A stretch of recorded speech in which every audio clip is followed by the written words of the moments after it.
Bonjour à toutes et à tous et bienvenue dans La Mentale, le podcast qui va te permettre de puiser en toi les ressources mentales nécessaires à l'accomplissement de tes objectifs. Je m'appelle Léopold Sapé et je suis préparateur mental, diplômé d'un master STAPS. Aujourd'hui on parle de basket et d'arbitrage et ça se passe tout de suite dans l'épisode 3 de La Mentale.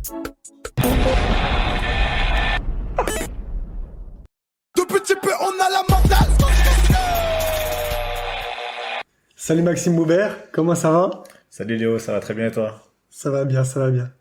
Du coup, très heureux de t'accueillir aujourd'hui Merci beaucoup. pour le podcast La Mentale. Moi, j'aimerais, pour commencer, que tu te présentes un peu pour les auditeurs qui ne te connaissent pas. Ok, merci Léo déjà de passer ce moment avec moi. Moi je suis Maxime Boubert, donc j'habite à Montpellier, je suis arbitre de basket professionnel. Donc, j'arbitre en première division et dans les divisions internationaux depuis maintenant 3 ans.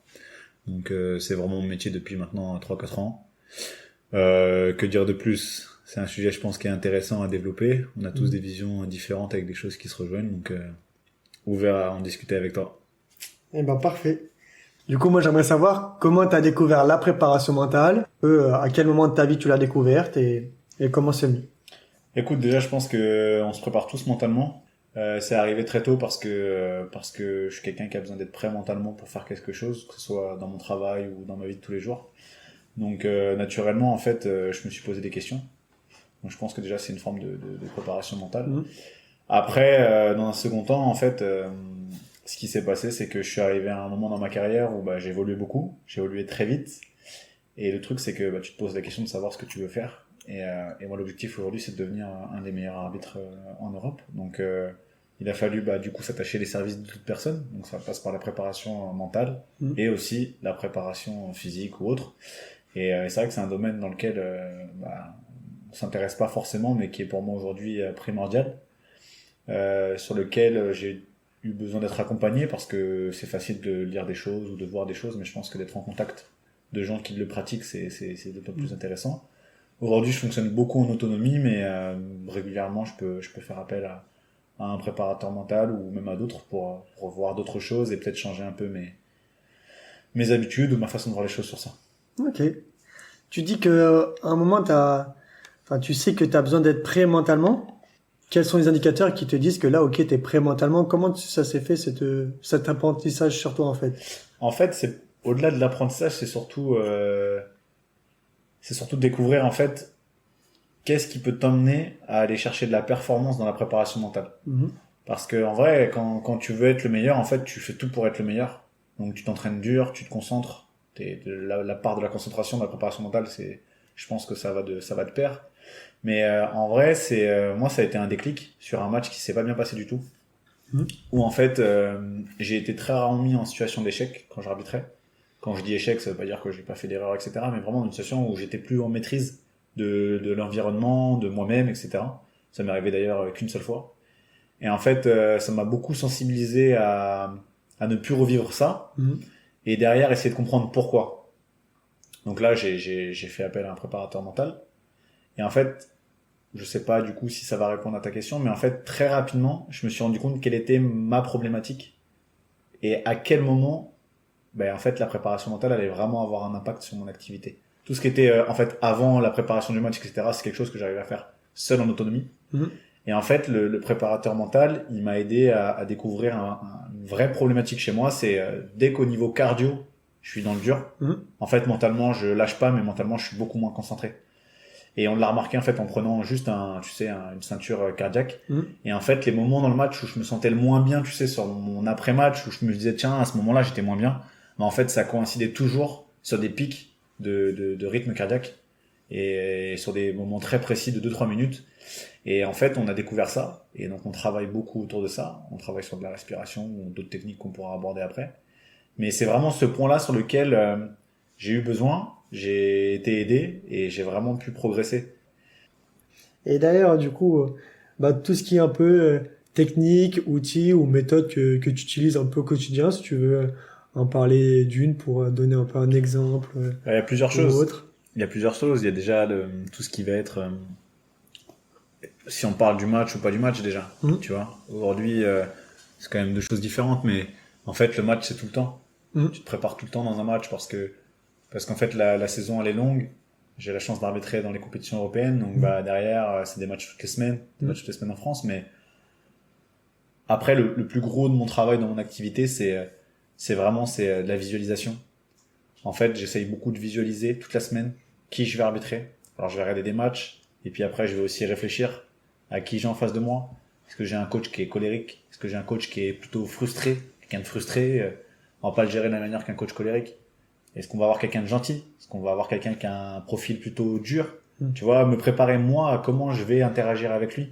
Ça fait partie entièrement de la préparation mentale, de ma préparation mentale en tout cas. Ok, donc tu visualises mentalement des différents scénarios qui peuvent se passer ou pas forcément, histoire que si ça se produit, c'est une situation que tu as déjà rencontrée et tu sais plus ou moins comment réagir. Et surtout, tu sais comment réagir et tu sais que si ça se passe, que tu sois pas surpris, que tu sois pas surpris et que tu sois pas non plus dans un état de stress et d'inconnu. Donc c'est cet avantage-là. Et puis après, faut y ajouter. Tu vois, j'avais discuté il y a quelques années avec des arbitres, mais je pense qu'il faut y ajouter un petit peu une espèce de météo, de ta météo à toi en fait. Tu vois. Aujourd'hui, comment tu te sens sur 10? Parce qu'en vrai, tout ce que je te dis, si je suis à 10 sur 10, je vais tout le maîtriser. Donc en fait, je vais me concentrer sur tout. Si je suis à 2 sur 10 parce que la veille, j'étais en Europe, j'ai pas beaucoup dormi, que je suis fatigué, que c'est l'hiver, que je suis blessé, peut-être qu'en fait, toute cette partie préparation mentale, je vais la rétrécir et je vais l'axer que sur moi, par exemple, tu vois. Mais ouais, c'est ça, c'est être prêt à gérer un truc qui va se passer et aussi être prêt à gérer un truc que tu n'as même pas imaginé, quoi. Mais dans ce cas-là, on revient sur les trucs de base les tips qu'on peut avoir de respirer. Moi, je respire beaucoup, de réduire un petit peu le rythme cardiaque, de réfléchir, d'attendre avant de parler, etc. Et aussi, tu sais, pareil, moi de l'extérieur, j'ai jamais trop arbitré, mais la question que j'ai, moi, c'est comment un arbitre peut faire pour supporter, tu vois, une grosse pression. Toi, t'as déjà dû être dans des cas où t'avais peut-être un stade qui était peut-être contre toi ou juste un stade qui était là dans une grosse ambiance. Mais écoute, je pense que déjà un arbitre pourrait être dans des salles comme ça, que ce soit au foot, au basket ou au handball, ou au volley, ou ce que tu veux, rugby. J'ai déjà arbitré devant 10-15 000 personnes. En fait, c'est ce qui te galvanise, c'est ce qui te rend meilleur. Après, on le gère tous différemment. Il y a des gens qui vont être très stressés, et en fait, il y a des gens qui vont pas l'être du tout. Moi, je le suis pas du tout. En fait, c'est de la préparation mentale de se dire à un moment, en fait, les gens, ils crient pas sur Maxime. Tu vois, ils crient sur l'arbitre. Donc, c'est tout à fait différent. Je différencie, par exemple, je suis sur le terrain. Ça s'est passé ce week-end, devant 6-7 000 personnes. Je suis à l'aise, en fait, avec les critiques. Je suis à l'aise avec les coups de sifflet, avec le brouhaha, etc. Là où je suis moins à l'aise, par contre, c'est quand c'est personnalisé. Tu vois, par exemple, on est rentré au vestiaire. Et là, il y a un mec qui est descendu et qui a commencé à nous insulter, nous. Et là, je le vis différemment. Mais c'est un travail de préparation mentale. Aujourd'hui, t'es arbitre. Moi, je peux comprendre que les gens qui, le samedi soir, vont voir un match de foot ou ce que tu veux, ils sont passionnés par le truc et ils s'en prennent à l'arbitre, tu vois. Écoute, j'aimerais dans un monde parfait que non, mais tu vois, tu disais, regarder plein de matchs, en fait, à un moment, faut couper aussi avec ce que tu fais. Aujourd'hui, est-ce que en fait, moi, je prends toujours l'exemple du mec qui va au bureau, tu vois, et qui bosse, qui est comptable ou je sais pas quoi, et en fait, qui fait que ça et qui rentre le soir et qui parle que de ça. En fait, non, il coupe. Et je pense que pour tous les gens qui sont dans le sport ou autre, tu peux être passionné, mais il faut couper un moment. Faut couper et il faut penser à autre chose pour que ton cerveau il puisse aussi voir d'autres choses. Ça aussi, moi, ça fait partie de ma préparation mentale, même si c'est pas de la préparation mentale techniquement parlant, mais c'est des choses sur lesquelles il faut couper, faut faire d'autres choses que ta simple passion. Ça, quand je bosse avec mes sportifs, j'appelle que c'est plus lié à l'équilibre de vie, tu vois, dans le sens où quand t'es un centre d'information et que t'es à 100% dans ta carrière sportive, et ça peut arriver que t'aies une blessure, ça peut arriver que peut-être tu joues pas un match, et dans ce cas-là, qu'est-ce que tu fais? Vois le côté positif. Il y a plein de côtés positifs à se blesser. Tu peux justement te revenir plus fort physiquement en travaillant avec des grosses équipes de kinés, ostéos, médecins, etc. pour revenir encore plus fort, musculairement plus équilibré. T'as du temps libre pour profiter un peu de ta famille, tes amis, pour travailler sur d'autres aspects, travailler sur l'aspect mental, travailler peut-être la vidéo, aussi reprendre ses études. T'as beaucoup de choses, beaucoup de côtés positifs, et c'est pour ça que c'est important dans son équipe de vie, je pense, à avoir différents domaines pour S'il en marche bien, ok, bah y a pas de souci. S'il en marche moins bien, bah j'ai d'autres domaines où je suis compétent, où je me sens bien et où je m'éclate et ça me permet de rester les pieds sur terre, se sentir bien, C'est etc., sûr. etc. Ok. Et aussi par rapport à, en gros, la préparation mentale dans le monde du basket, est-ce que tu vois que ça se développe depuis les dernières années où t'arbitres ou pas forcément, aussi bien en tant que sportif dans les staffs des équipes ou même dans le monde de l'arbitrage? Non, ça se développe pas des masses Mhm. parce qu'en fait, c'est quelque chose qui n'est pas palpable.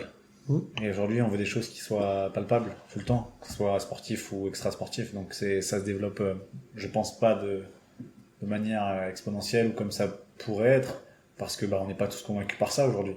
On Mhm. n'est pas tous convaincus par ça. C'est quelque chose de très méconnu. Qui dit préparation mentale dit bien-être. Qui dit bien-être dit se connaître, dit tout ce que tu veux. Aujourd'hui, on est dans une vie qui va vite. Et des fois, c'est dur de prendre du temps pour soi ou c'est juste qu'on veut pas le faire aussi, tu vois. Mhm. Donc, j'arrive pas à le quantifier, je pourrais pas te dire. Je sais que ça commence à arriver, mais pour moi, c'est quelque chose qui est très très important et je pense que ça devrait vraiment prendre beaucoup plus de place que ça ne l'est actuellement. Donc, Moi, je suis d'accord et pas d'accord avec toi dans le sens où, ok, c'est pas palpable, mais tu vois, par exemple, je pense que toi, tu peux quand même le mesurer sur tes ressentis, l'aspect positif ou l'aspect pas forcément positif de la préparation mentale.